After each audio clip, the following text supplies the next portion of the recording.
상식에 맞는 공정한 절차 국민들이 기대하고 있다는 걸 좀 유념해 주셨으면 하고 다음 얘기를 좀 넘어가 보면 김종혁 전 최고위원이 SNS에 쓴 글이 상당히 주목을 받았어요. 한덕수 예. 추대론에 대해서. 예. 잠깐 인용을 하자면 거대한 음모가 국민의힘 대선 경선판을 뒤덮고 있다. 이른바 1+1이다. 베일에 가려져 있지만 각본을 쓴 건 물러난 대통령과 여사의 측근일 가능성이 있고 감독은 친윤 지도부, 연출은 일부 찐윤 의원들 그리고 주연은 한덕수 권한대행이다라고 하셨는데 어떤 의도가 있는지. 아니 의도가 아니고요. 그런 얘기들이 많이 흘러다녔어요. 실제로 처음에는 뭐 그 당 지도부 혹은 당 의원들이 한동훈을 막기 위해서 뭘 해야 돼. 그러니까 모든 목표가 반한동훈이었잖아요. 그래서 김문수 예를 들면 그 장관님을 모셔다가 뭐 노동 개혁에 대한 어떤 세미나를 당에서 열어서 뭐 40명이 왔습니다, 50명이 왔습니다 하고 또 한편은 오세훈 시장님을 또 모셔다가 거기서 뭐 개헌 세미나를 하는데 30명이 왔습니다, 40명이 왔습니다라고 하면서 당 지도부가 공정한 어떤 대선 관리가 아니라 특정 후보들에게 이렇게 힘을 실어주는 듯한 액션을 그런 행동들을 계속 하셨던 거예요. 그러다가 갑작스럽게 이번에는 이것도 아닌가비요. 이것도 잘 안 되는가비요. 라는 생각이 들었는지 갑작스럽게 한덕수 총리에 대한 어떤 뭐 대망론이니 뭐니가 퍼져나가기 시작했어요. 그리고 뭐 주식시장에서는 그 테마주라고 그러죠. 몇 배 올랐어요. 처음 최저가 어떤 그 테마주로 일컬어지던 거 있잖아요.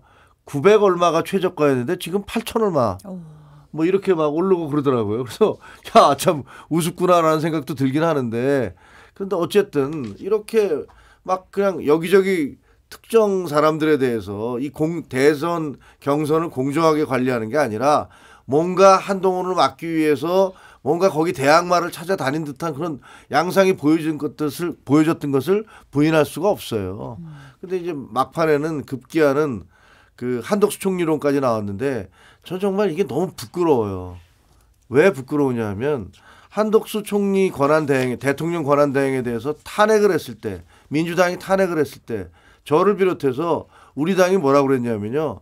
야, 국정 마비 사태를 불러오고 무정비 상태를 만들려고 이거 지금 니들 이래도 되는 거야? 라고 하면서 엄청나게 공격을 했거든요. 그리고 그게 국민들이 그거를 받아들였어요. 그래서 맞아. 민주당 니네 그렇게 하면 돼? 라고 얘기를 했습니다. 그런데 탄핵을 시켜서 그 대통령 권한대행 대신에 대통령 권한대대행을 만드는 거는 국정의 마비고 우리가 요구해서 스스로 물러나게 해서 마찬가지잖아요. 똑같이 권한대행이 물러나는 거 아닙니까? 그렇죠. 그래서 대대행 시스템이 되는 거 아니에요. 그거는 국정마비 아닙니까? 탄핵시킬 때는 국정마비라고 펄펄 뛰면서 야 우리가 당신 물러나서 우리 쪽에 와서 경선해 라고 얘기하면 그거는 국정마비 아닙니까? 논리적으로 전혀 말이 안 되는 주장을 하더라고요. 너무 부끄러웠어요. 아니 도대체 왜 우리 당이 이렇게 됐지? 왜 이렇게까지 가장 기초적인 논리적인 모순을 그냥 아무렇지도 않게 떠들면서 그것이 마치 뭐라 그랬더라? 그 의원 그 어떤 의원분께서 잘 아는 저 잘 아는 친구예요. 잘 아는 제 친구예요. 근데 그 의원이 뭐라고 했냐면 뭐 역사의 소명 뭐 이런 얘기를 하면서 나오라는 거 아니에요. 대통령 권한 대행에게 탄핵을 시켜서 그러면 그때 대통령 권한 대행 탄핵시켜서 잘라내는 것도 역사의 소명입니까?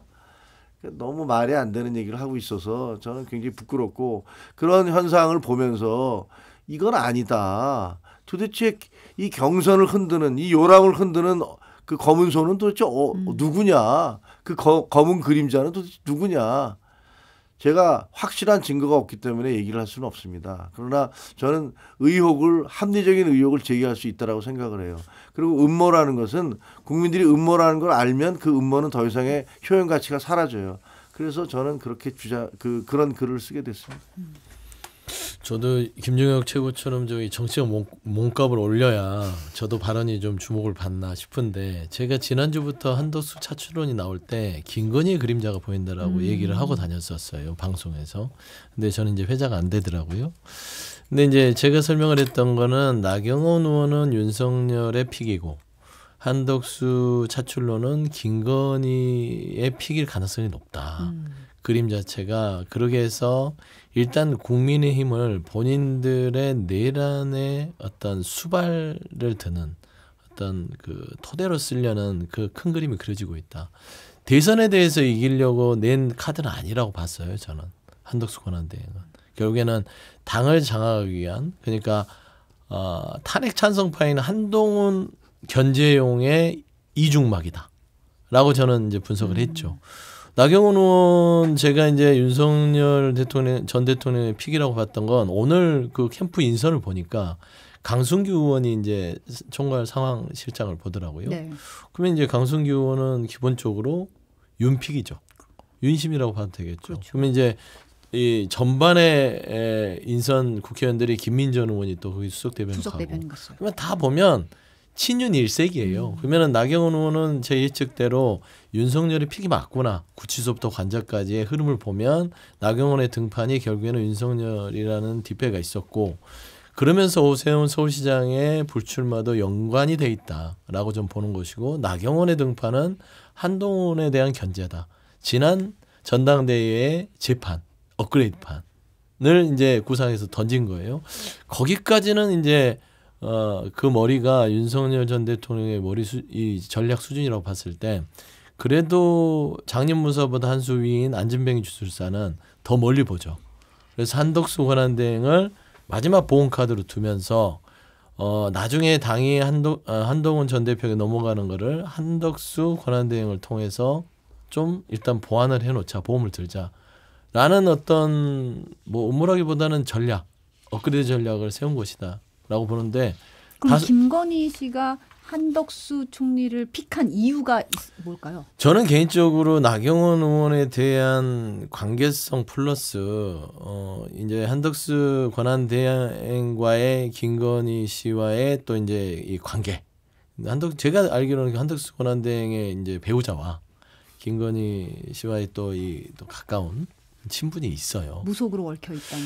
뭐 무속이라고 하는데 이제 제가 확인되지 않은 거라서 하지만 그런 일부 일각의 주장. 일각의 주장들은 무속으로 얽혀 있고 오랫동안 많은 교감 소통이 있었다는 걸 봤을 땐 그 김건희 카드가 저는 솔직히 윤석열 전 대통령보다는 한 수 위라고 봐요. 예, 빅피처라고 보는데 그래도 소용은 없죠. 그 뜻대로 늘 했다가 실패했으니까. 근데 뭐 그림 그리는 건 자유나 중요한 거는 국민의힘 망하게 하려고 작정을 했구나. 아직도 윤석열, 김건희 두 부부가 국민의힘의 경선판에 끼어들고 있다는 자체가 국민의힘에게는 비극이다. 네, 그렇게 얘기할 수밖에 없습니다. 지금 한동훈 전 국민의힘 대표가 오늘 오전에 CBS 인터뷰에서 이런 얘기했어요.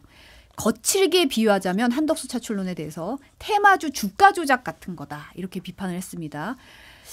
이게 이제 뭐 김문수 전 장관 띄울 때도 비슷했는데 지금은 김문수 장관은 안 되고 또 다른 분이고 이런 건가요? 이러면서 얘기를 했는데 저는 주가 조작이라는 말에 딱 꽂혀있어. 이 주가 조작이 누구를 겨냥한 이 표현일까라는 생각이 좀 들기는 하더라고요. 뭔가 큰 그림에서 나온 표현이 아닐까라는 생각이 드는데 어떻게 그 주가 조작이 제가 말하는 행간을 숨기고 있다고 봐요.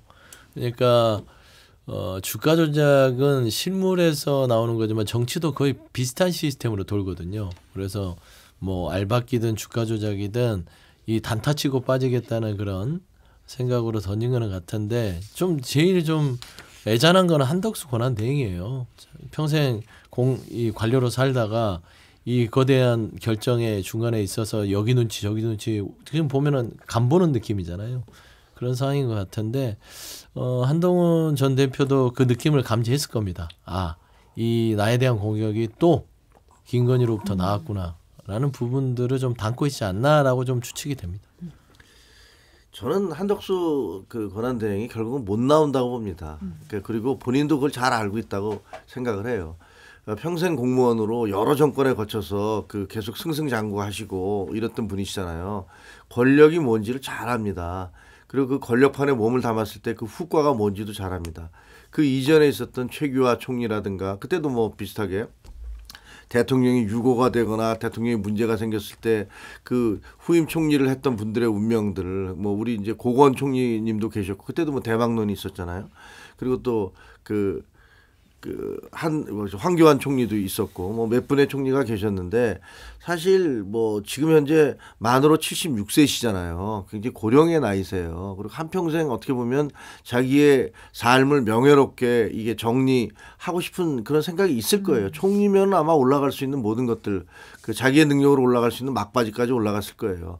마지막은 대통령인데 대통령은 솔직히 훌륭한 사람이 대통령이 되는 것도 아니고 인간성이 좋은 사람이 되는 것도 아닙니다. 그냥 그 시대의 어떤 흐름에 따라서 그 리더들이 결정되는 것일 뿐이에요. 근데 본인이 한평생 그런 정치판의 우여곡절과 부침을 지켜보고 그것이 얼마나 무시무시한 곳인지 도산검림이라고 그러잖아요. 칼의 산이고 뭐 이런 거잖아요. 그런데 그런 곳에 들어가서 자기 그 가능성이 매우 희박한 그런 곳에 자기 몸을 던진다? 제가 보기에는 없을 겁니다. 그런 일 못 해요. 근데 왜 가만히 있느냐? 지금 현재 자기에 대해서 저렇게 많은 사람들이 얘기를 하고 있는데 이 대통령이 임명해 준 사람으로서 자기 국민의힘에 그렇게 요구하는 의원들에 대해서 배신감을 느끼게 할 수가 없는 거예요. 그러니까 자기는 그냥 마지못해 그 대꾸 못하면서 계속 질질 끌려가는 거예요. 그래서 제가 그렇게 봐요. 저는 그렇게 보는데 물론 이게 뭐 제가 그 주술사가 아니기 때문에 그분이 어떤 결정을 내릴지 모르겠습니다만 지금까지 관찰해 봤던 정치권에 있어서의 사람들의 행태를 보면 그 한덕수 총리는 결국은 흐지부지 되실 거예요. 이것도 언론도 마찬가지고 정치권도 마찬가지고 뭐 한바탕 떠들어대다가 결국은 아무것도 아닌가 비요 이렇게 될 겁니다. 그래서 테마주 주가 조작 같다는 얘기를 하는 거예요. 그 사실상 실체는 없는데 옆에서 이 사람이 이거래 저거래 하면서 주가를 확 띄워놓고 그다음에 노리는 건 따로 있잖아요. 먹고 튀는 거 아닙니까? 자기들의 어떤 이익을 관철하기 위한 거잖아요. 그 이익을 관철하는 사람들은 제가 보기엔 한덕수 총리가 아니에요. 다른 사람들도 아니에요. 거기 나와 있는 주자들도 아니에요. 제가 보기엔 그 뒤에 있는 사람들이에요. 그 사람들이 실질적으로 주가 조작 테마주를 통해서 그걸로 인해서 정치적 이득을 보려고 하는 거 아닌가 저는 그렇게 생각합니다. 근데 한덕수 권한대행도 사실은 나 불출마할 거야. 나는 심판인데 경기를 어떻게 뛰어? 라고 얘기하면 끝날 일을 어제도 국무회의에서 재계부여된 마지막 소명을 다하겠다. 이런 얘기를 하니까 이게 나오겠다는 거냐 안 나오겠다. 약간 해석이 분분하거든요. 거의 극과 극으로 나뉘었어요. 간보는 거죠. 간보는 거죠. 그냥 간복이다. 그러니까 한덕수 권한대행의 이제 이 생을 좀 보면 전형적인 관료이기 때문에 관료에 대해서 좀 죄송하지만 관료들은 안정성을 추구하고 본인이 어떤 책임지는 부분을 회피하려는 성향들이 있고 그게 이제 훈련이 돼요. 관료 생활을 오래 하다 보면. 그래서 본인이 결정하는 데 있어서 내가 책임지고 좀 불안한데 하면 그걸 회피하려고 결정을 하거든요. 그랬을 때는 이미 지난번에 예를 들면 가깝게 하는 양국 정상 간의 어떤 대화 속에 본인의 신상에 대한 부분이 중앙일보 언론을 통해서 공개가 됐을 때 거기서 끊었어야 돼요. 관료라면. 이거는 말도 안 된다. 유출되는 것도 말도 안 되지만 이런 일은 없다. 나는 이번에 대해서는 출마 같은 건 생각도 하지 않는다. 그때 끊었어야 되거든요. 그다음에 두 번째. 월요일부터 이제 차출론이 하면서 월요일 첫 이 여론조사가 나왔어요. 거기에 이제 본인 이름이 나오잖아요. 꽤 잘 나왔어요, 성적이. 흥분되셨을지 모르겠지만 나올 생각이 없으면 권한대행이면 그거를 바로 끊어줘야 됩니다. 제 이름을 뺐으면 좋겠다라는 걸 얘기해서 좀 다른 말로 이 삼자화법으로 나는 안 나간다. 빼달라는 건 안 나간다는 소리로 들릴 수 있잖아요. 근데 이 국무회의에서 국무위원들과 함께 재계부에 대한 마지막 소명을 다하겠다. 이거는 전형적으로 간복입니다. 그 앞에 가로를 딱 열고 닫으면 출마하기 전까지를 넣으면 딱 맞아요. 출마하기 전까지 국무위원들과 함께 재계부에 대한 마지막 소명을 다하겠다. 이렇게 익힐 수 있거든요. 그래서 저는 불명확한 입장은 출마가 한 50일 정도 된다. 50일. 그럼요. 불명확하면. 왜냐하면 평생 관료로 산 사람이 불명확한 것은 마음속에 50일이 있어요. 누가 툭 건드려주기만 하면 터져 나오는 것이다. 저는 그렇게 보입니다. 근데 지금 사실 국민의힘 권선동 원내대표가 오늘 오전에 한덕수 국무총리는 국민의힘 경선에 출마하지 않는다. 쐐기를 박았습니다. 추가적인 출마설 언급은 이제 국민의힘 경선 흥행은 물론 권한대행으로서의 중요 업무 수행에도 도움이 되지 않으리라고 생각한다. 어떻게 보면 좀 당 지도부가 나서서 수습에 나서는 모양새인 것 같기는 해요. 별 의미 없는 얘기입니다. 왜냐하면 어차피 오늘이 등록 마감이에요. 맞아요. 네. 오늘 등록 마감인데 오늘 뭐 저 출마 안 한다, 경선 출마 안 한다. 그거 모르는 사람이 어디 있습니까? 그리고 1+1 음모론도 그 우리 경선에 들어온다는 게 아니에요. 경선에 들어오면 음모론이 아니죠. 경선에 들어와서 자신이 싸우면 돼요. 팀 만들어서 그게 얼마나 힘든 일인지 유권자들 찾아다니고 토론을 하면서 공방을 주고받는 게 얼마나 힘든 일인지 자기가 느껴보면 됩니다. 그게 아니잖아요. 그게 아니고 밖에 무소속 지대에 남겨놓고 있다가 5월 3일 이후에 그 후보가 뽑히면 아 우리 통합을 해야 돼라는 어떤 명분을 내세워서 그래서 뽑힌 후보를 놔두고 다른 후보를 양쪽에 놓고서 양손에 떡을 놓고 만약에 이게 한동훈이 후보가 됐으면 어떻게든지 이 후보를 내세워서 한덕수를 내세워서 한동훈을 죽이려고 하는 거고 만약에 본인들이 원하는 어떤 후보가 나오면 뒤에서 적당히 거중 조정을 해서 그래서 후보를 뽑아내고 그리고 본인들은 당권과 어떤 당을 장악하는 그런 모습을 가지겠다라는 그런 의도로 그렇게 의구심을 살 수 있는 거예요. 그러니까 그래서 지금 뭐 어차피 저 총리가 지금 당장 어떻게 사표를 내고 거기다 당적도 없는데 당원 가입도 해야 되는데 당원 가입부터 해야 되죠. 아니 그래서 뭐 그 경선을 뭐 할 수는 없는 거니까 지금 오늘 아침에 경선은 없다라고 얘기하는 거는 그냥 불가능한 어차피 아무 의미 없는 얘기를 하는 거예요. 며칠 전에 그런 얘기 했으면 좀 다르죠. 근데 그거 아니기 때문에 별 의미 없는 얘기를 하신 거다라고 보입니다. 그러니까 이제 그 권선동 원내대표 등 국민의힘 지도부가 좀 당황스럽긴 할 거예요. 그러니까 본인들의 의지보다는 외부의 의지로 있어서의 한동훈 차출론이 생겨났다는 게 좀 이렇게 보여지는 대목 아닙니까? 예를 들면 딱 끊지는 못하잖아요. 그리고 성일종 의원을 중심으로 한 5, 60명 부분 국민의힘 의원들이 한덕수 차출론에 대해서 뭐 이렇게 뭘 하겠다 할 정도였으면 이거는 지도부의 의중보다는 외부의 의중이 강하다고 봐야 되는 게 합리적이죠. 근데 권선동 원내대표 보면은 국민의힘 경선에 참여하지 않기로 했다. 뭐 주말에 출근하지 않기로 했다. 뭐 이런 그냥 똑같은 얘기예요. 주말에 출근 안 하잖아요. 주말에 출근하지 않기로 했다. 이거 뭐 대단한 일도 아니고.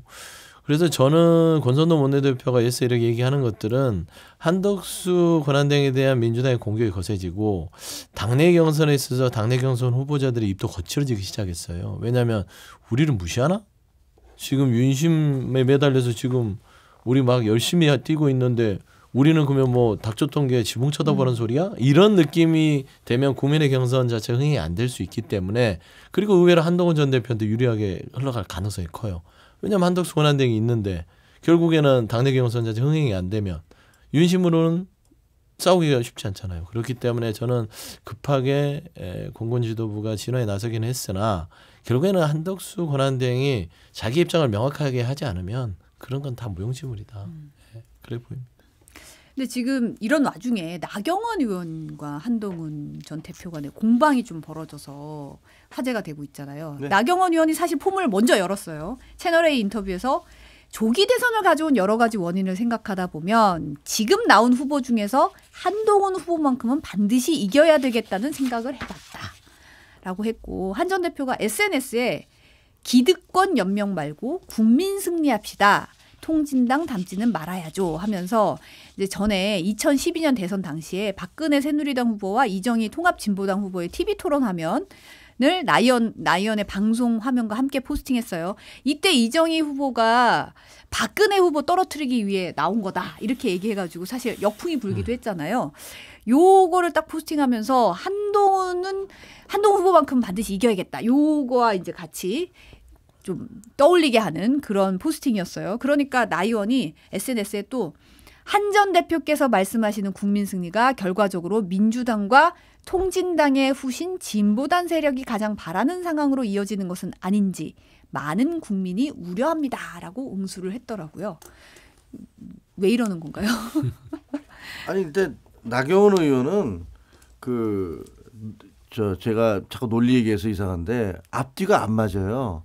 아니 그렇게 결사적으로 대통령을 옹호하겠다고 그리고 대통령 탄핵되면 안 된다고 그렇게 얘기하셨으면 이렇게 부당하게 대통령을 탄핵시키고 하는 경선 이런 선거는 무효다. 나는 거기 참여할 수 없다라고 얘기하는 게 맞죠. 이런 부당한 불이한 선거를 나는 뭐 온몸으로 방어하겠다. 그리고 선거 거부 캠페인을 하시는 게 맞아요. 그건 제가 보기에는 홍준표, 김문수 후보도 이 정도까지는 아니더라도 약간 비슷한 톤이고요. 그러나 다른 사람은 몰라도 나경원 의원은 본인은 발벗고 이 대선 그 무효 내지는 이 대선은 안 된다라는 그런 캠페인을 하면서 항의 시위를 하셨어야 돼요. 근데 지금 대통령 후보로 나오셨잖아요.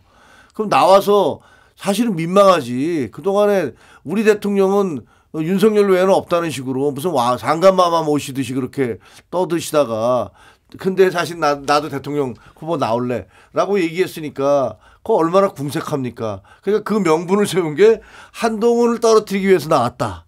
한동훈은 안 된다. 이런 얘기 아닙니까. 아니 지금 대선 우리 대한민국의 대통령을 뽑는데 이 사람이 나온 이유가 이 사람만은 안 되겠다라고 해서 나왔다고요.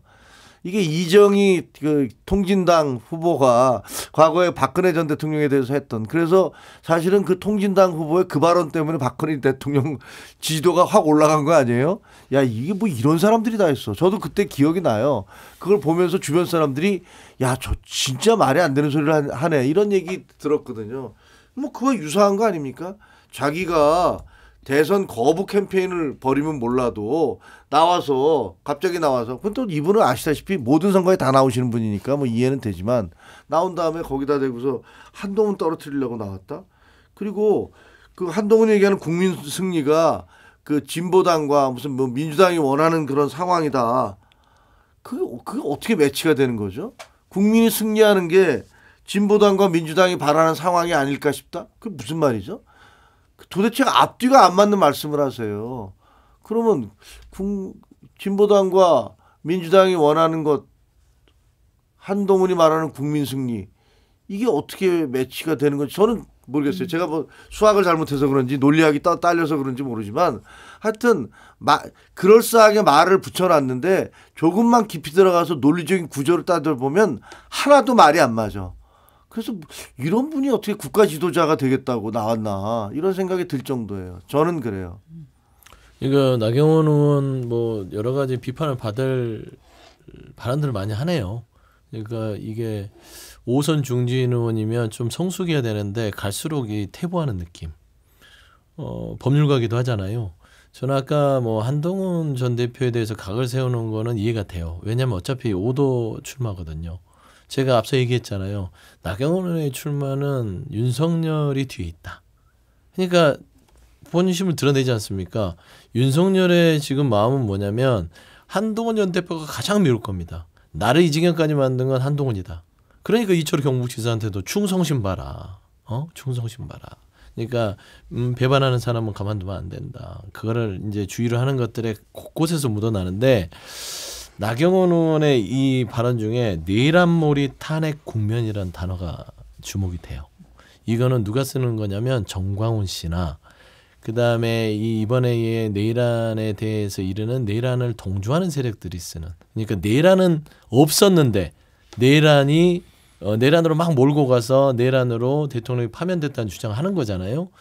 그러면은 나경원 의원은 공당의 5선 의원으로 판사 출신임에도 불구하고 헌법적 판단을 헌법재판소가 내렸음에도 불구하고 이 판단을 부정하는 거잖아요.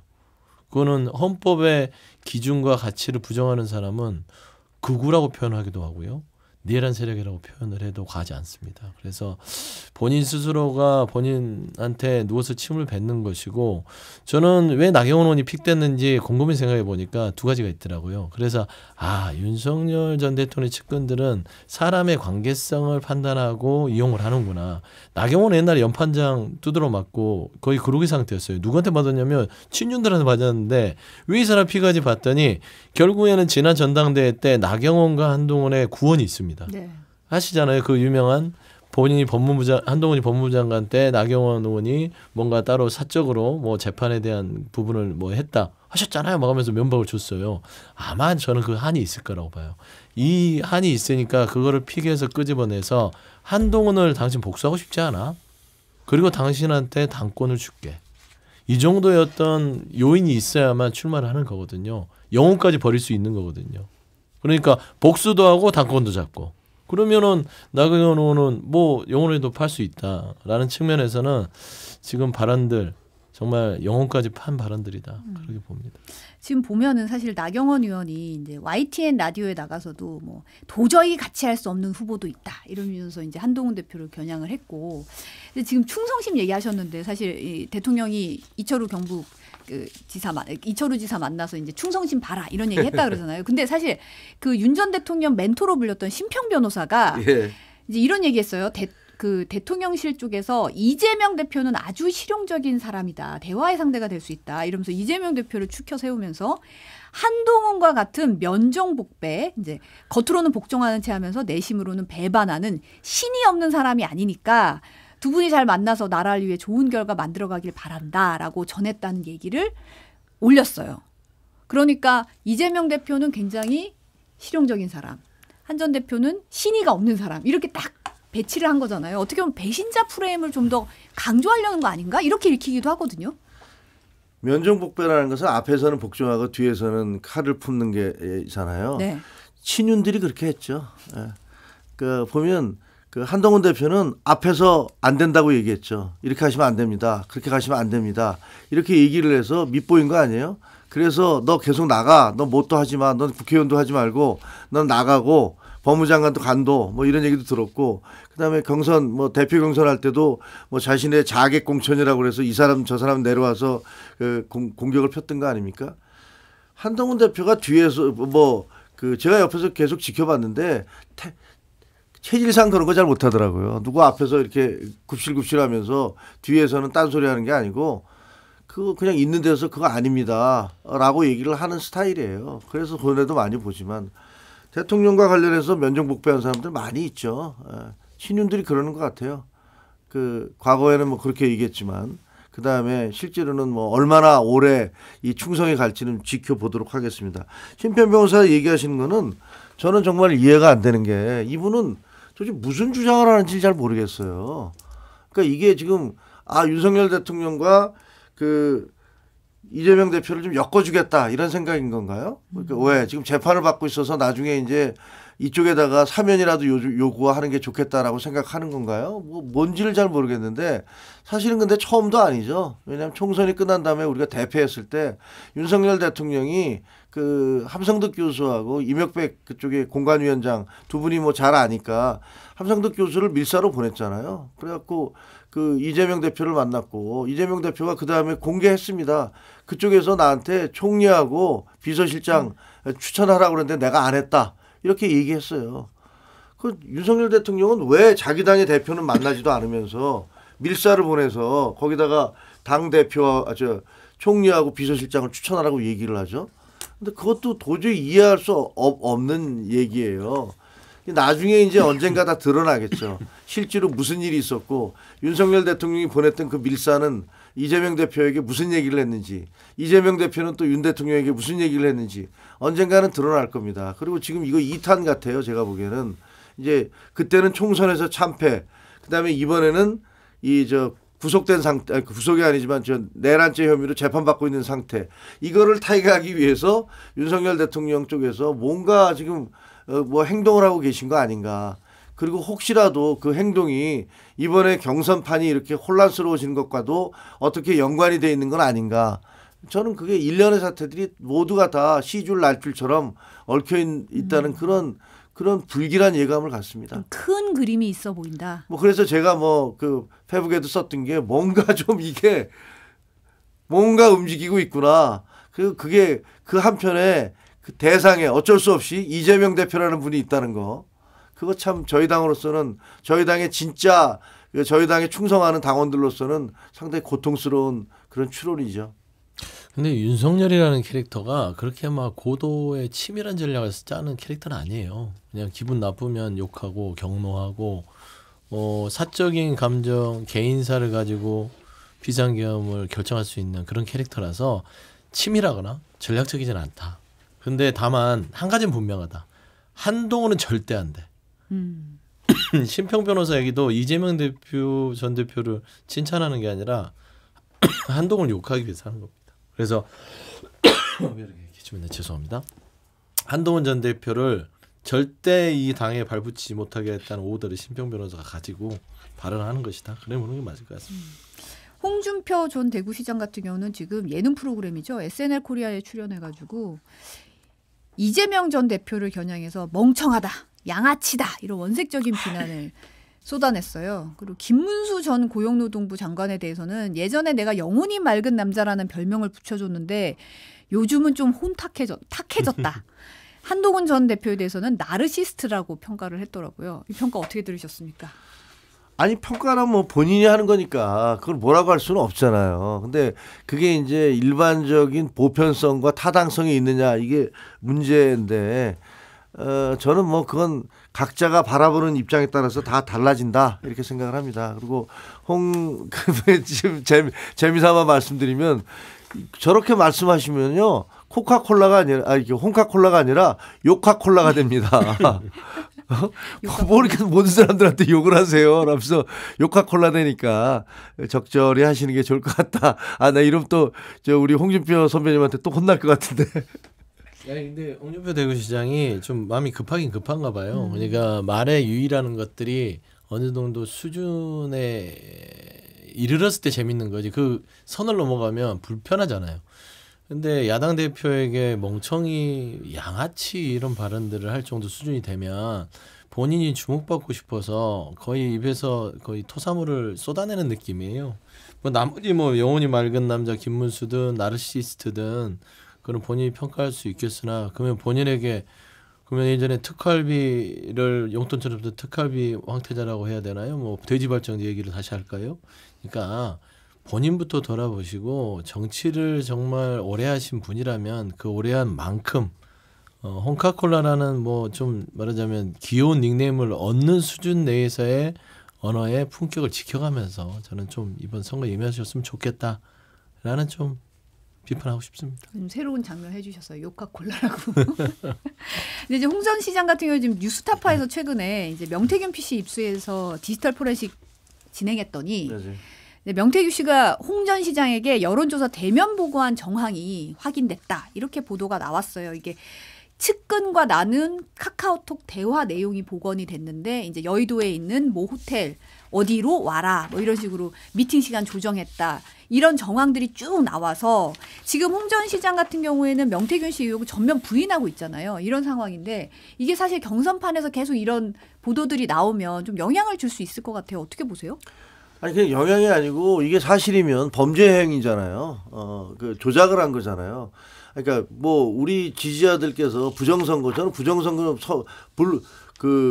선거 부실 관련이 있었어도 부정선거는 없었다라는 게 저는 뭐 계속 주장해 왔는데 이거 여론 조작하고 이러는 것은 이건 부정선거의 일종이죠. 예를 들면 형태가 다르긴 하지만 이게 사실이라면 이거 굉장히 큰 중범죄예요.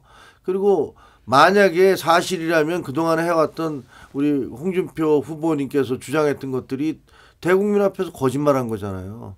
근데 지금 보도된 거로만 아직 확인이 된 건 아니지만 보도된 바에 따르면은 그 서로 녹취록에서 언제 어디서 만나 뭐 이렇게 했는데 실제로 명태균 씨가 그날 비행기표 끊어서 그 서울로 올라갔다는 거 아닙니까? 그럼 그게 무슨 행동으로 이어진 거잖아요. 마치 대통령은 나는 지시한 적 없다 그러는데 군인들은 행동으로 움직였듯이 아무리 부인해도 실질적으로 명령이 있었으니까 움직였을 것이고 약속이 있었으니까 비행기 끊어갖고 올라왔을 거 아닙니까? 그래서 그런 것들을 보면 제가 보면 야 이게 결코 간단치가 않구나.